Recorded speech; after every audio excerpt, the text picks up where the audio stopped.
Vi vil gerne fortælle om en eksamenscase, vi blev givet. Øh, Først vil jeg redegøre for Michaels oldefar, som hedder Hans Jørgen, for hans fysiologiske tilstand i 1888. Hans Jørgen han er en dreng, som er meget normal.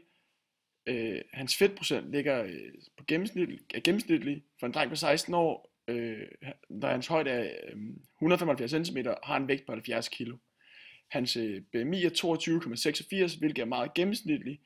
Og når han har en iltoptagelse på 3,5 liter ilt i minuttet, så har han et kondital på 50, hvilket også er ret gennemsnitligt. Overordnet set, så er Hans Jørgen en meget gennemsnitlig dreng på alle de fysiske parametre. Og så har vi i 1888 var der en gymnastikfejde, og den gymnastikfejde gik ud på, om det skulle være den svenske eller danske gymnastik, som skulle dyrkes i skolerne og foreningerne. Den danske gymnastik kom til at stå for Estrup, altså højreregeringen, og den blev set af mange som lidt kedelig og gammeldags. Den svenske gymnastik blev forbundet med Venstre og som moderne og demokratisk. Hvis man kigger tilbage på gymnastikken, man dyrkede dengang, kan man betegne den danske gymnastik som mere fri og mere legeagtig, hvorimod den svenske var mere stiv og striks, som man også kan se på bilag 2, hvor den svenske bliver beskrevet. Man kan sige, at det blev en kamp mellem borgerskabet, som repræsenterede den danske gymnastik, og bønderne, som repræsenterede den svenske gymnastik. I 1889 blev der nedsat en gymnastikkommission, hvor de skulle blive enige om, hvilke form for gymnastik man skulle dyrke i skolerne og foreningerne. Det endte simpelthen blev den svenske gymnastik, som fik højst prioritet i håndbogen i gymnastik. Og senere hen blev den svenske gymnastik enerådende på gymnastik i folkeskolerne, hvilket også kan symbolisere den magtkamp, som Venstre vandt omkring forfatningskampen. Nu vil jeg lave en analyse af indførelsen af gymnastik i skolen før og efter 1888. Før 1888, der kan man gå ud fra bilag 4, hvor at øvelserne var militærpræget. Det var løbe, springe, klatre, kravle og svømning primært. Og det var militærpræget, fordi at de eneste mennesker, der på det her tidspunkt var oplyst om, hvordan kroppen kunne trænes, var militæret. Der skulle trænes, eller der skulle undervises en time om dagen, hvis det ellers var muligt. Der skulle være en lærer, der var uddannet i det, og vejret skulle være godt, så de kunne være udenfor at lave det. Samtidig så skulle de også have faciliteterne til det, altså for eksempel hav eller sø i nærheden, eller hvis de havde en badeanstalt. Så der var en masse faktorer, der kunne gøre, at det ikke var muligt. Gymnastikken var primært præget af Nachtigall, altså den danske-tyske gymnastik, og det vil sige, at det var leg, og det var det frie individ, der var i centrum, og fokus var på at udvikle sit eget fulde potentiale og være i stand til at forsvare sig selv.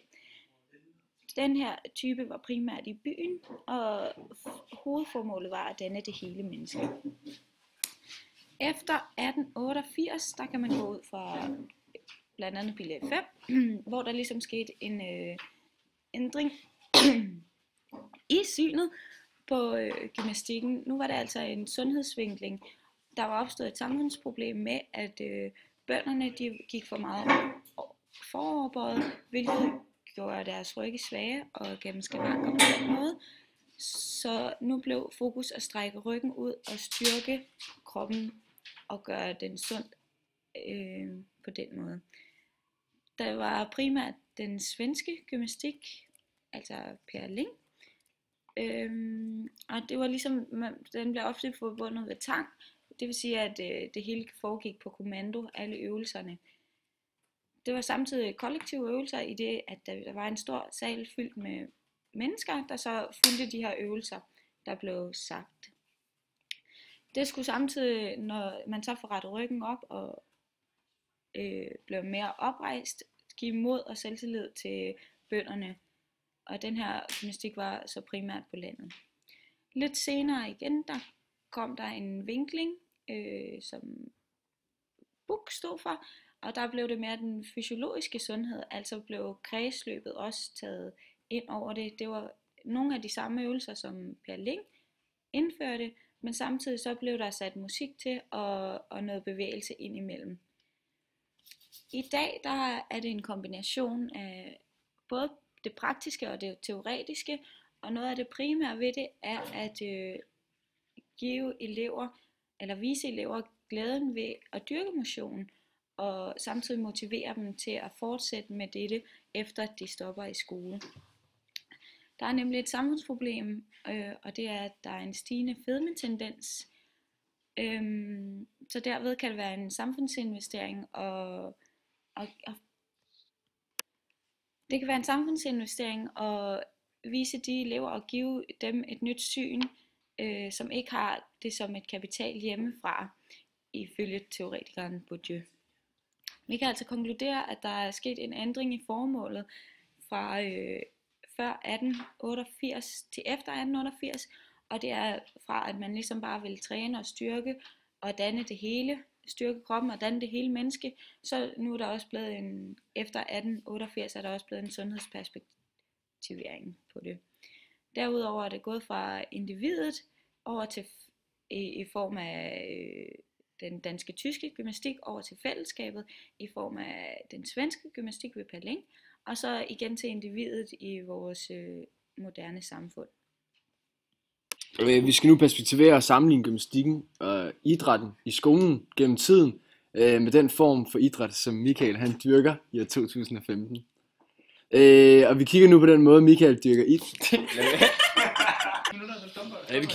måde, Michael dyrker idræt på nu i forhold til, hvad idrætten havde fokus på i 1814 og i 1899. Og vi kan tage udgangspunkt i bilag 4, hvor at idrættens fokuspunkter er beskrevet for i år 1814, hvor vi kan se, at individet var i centrum, og der er fokus på leg og friheden i idræt.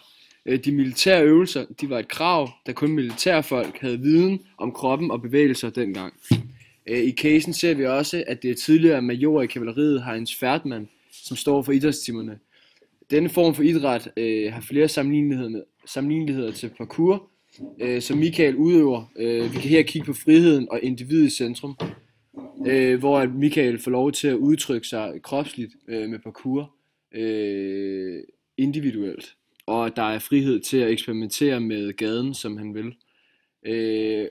Og parkour er derfor en enkeltmandssport, hvor legen er central. Det handler om at udnytte gadens struktur, både effektivt og nytænkende. Og gamle militære øvelser, de kan også findes i parkour, og her bliver der tænkt på løbe og springe og kravleøvelser blandt andet. Så har vi bilag 5 her, hvor idrættens formål er beskrevet fra 1899, og der var idrætten og fællesskab tæt forbundet. Den svenske gymnastik var tæt knyttet til bønderne, som for eksempel Michaels oldefar var en del af. Det handlede her om at rette kroppen ud og skabe sundhed for både krop og sjæl. Denne form for idræt er svært at sammenligne med nutidens parkour, i og med at der er en, der står og dikterer i idrætshallen, og man skal lave fælles øvelser. Man kan dog sammenligne med nutidens opfattelse af idræt i skolen, hvor der er stor fokus på sundhed og oplysning af dette til alle, der dyrker idræt. Og samfundsfagligt, der kan man sige, at det foregår grundet en forebyggelse af fedme i samfundet blandt andet. I bilag 6, der er det formålet med idræt i 2010, hvor der er mere fokus på det teoretiske, end der har været før. Det her det stemmer også overens med, at Michael er uddannet instruktør, og han må derfor formodes at have teoretisk viden om netop parkour, som han er uddannet instruktør i. Han er instruktør, og derfor må han også have sociale kompetencer, som også er en del af de fokuspunkter, som er formålet med idræt i 2010, at udnytte og få sociale kompetencer af idrætten.